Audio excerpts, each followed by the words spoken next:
নেপালে সরকার পতনের সাথে সেই অভিনেত্রীর কি সম্পর্ক? জেন জির আড়ালে আরেক রহস্য।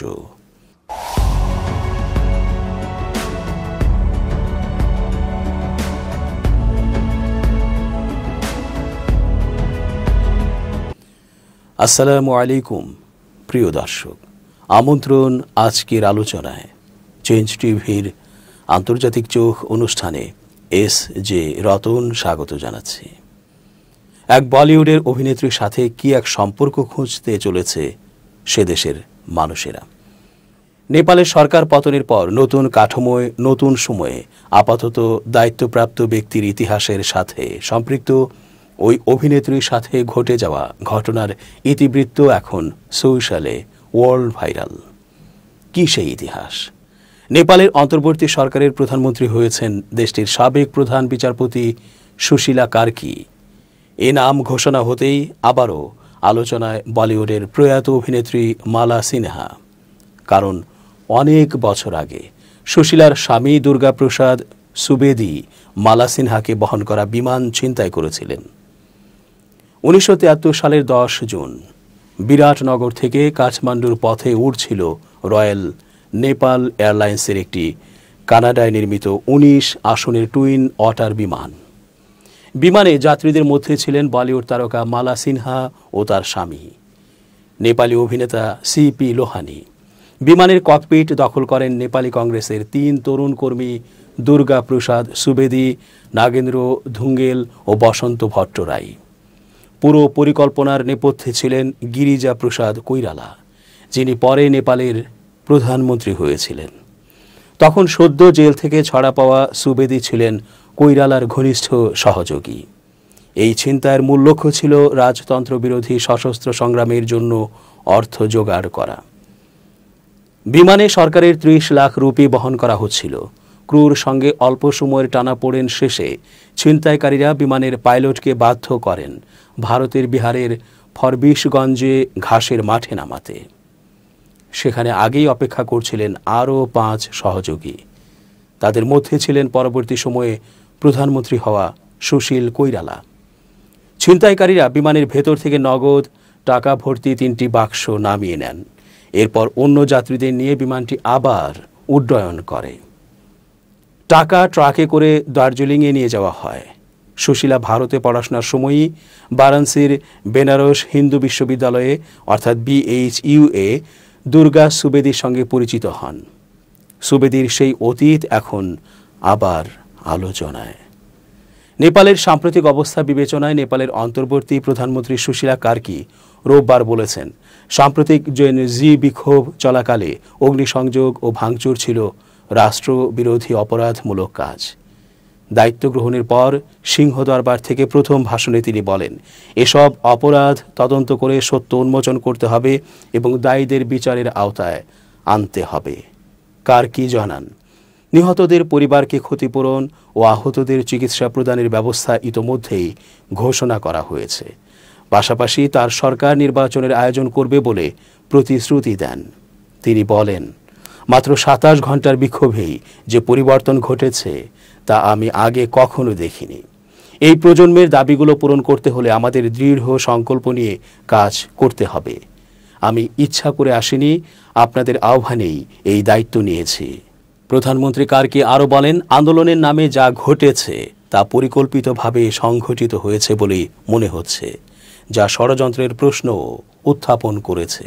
তিনি সিংহদরবার, সংসদ ভবন, সুপ্রিম কোর্ট, ব্যবসা প্রতিষ্ঠান ও ব্যক্তি মালিকানাধীন স্থাপনায় ভাঙচুরের ঘটনা তদন্তের নির্দেশ দেন।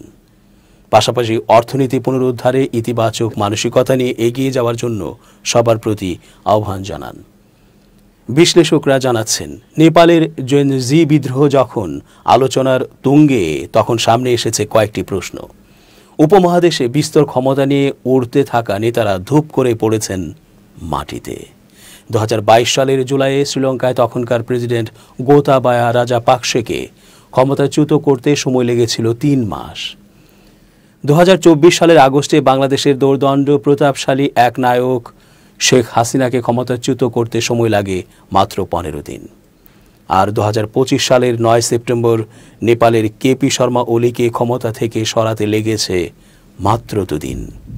ভারতের গণমাধ্যম হিন্দুস্তান টাইমস এক বিশ্লেষণধর্মী প্রতিবেদনে লিখেছে, দক্ষিণ এশিয়ার এই সাবেক নেতারা শেখ হাসিনা, রাজাপাকসে, কেপি শর্মা ওলি এবং পাকিস্তানের ইমরান খান সবাই একসময় প্রভাবশালী শাসক ছিলেন, কিন্তু এখন রাজনীতির জটিল বাঁকে তারা ক্ষমতাচ্যুত। এদের হাতে একসময় সব ছিল, ক্ষমতা বলে ছিলেন নিরঙ্কুশ। এখন কেউ দেশান্তরী, কেউ বা জেলে। তবে তাদের গোয়েন্দা সংস্থা ও আইনশৃঙ্খলা বাহিনী ডিজিটাল দুনিয়ায় বিদ্রোহের আগাম ইঙ্গিত ধরতে পারেনি, যা পরবর্তীতে রক্তক্ষয়ী সংগ্রামের পরিণতিতে পর্যবসিত হয়। ঘটনার পরিপ্রেক্ষিতে বহু নিরপরাধ মানুষ হতাহত হন। সব শেষ হয় শক্তিশালী এই নেতাদের পতন। এই সব কয়টি বিপ্লবে জ্বালানি জুগিয়েছে চীনের টিকটক, আমেরিকার ডিসকর্ড, ভাইবার, ফেসবুকের মতো ডিজিটাল অ্যাপস। এই বিপ্লবগুলোর পেছনে ছিল অ্যালগরিদম নিয়ন্ত্রণকারী কোনো পুতুল শিল্পী, যিনি হয়তো পশ্চিম ইউরোপ, পূর্ব ইউরোপ, রাশিয়া, চীন কিংবা বিশ্বের অন্য কোথাও বসবাস করেন। 2023 সালে কাঠমান্ডুর মেয়র বালেন্দ্র শাহকে একটি পশ্চিমা ম্যাগাজিন নেতা হিসেবে ঘোষণা করেছিল। তার প্রতিদ্বন্দ্বী রবি লামিচানে ডিজিটাল অ্যাক্টিভিজম চালান। পশ্চিমা অর্থায়নে পরিচালিত এনজিওগুলোর কার্যক্রমের সঙ্গেও এই রাজনীতির মিশ্রণে কাঠমান্ডু আগুনে ঝলসে ওঠে। রাজাপাকসে, শেখ হাসিনা ও ওলি তিনজনই পশ্চিম বিরোধী ছিলেন এবং নিজেদের রাজনৈতিক টিকে থাকার জন্য চীনের সঙ্গে হাত মিলিয়েছিলেন।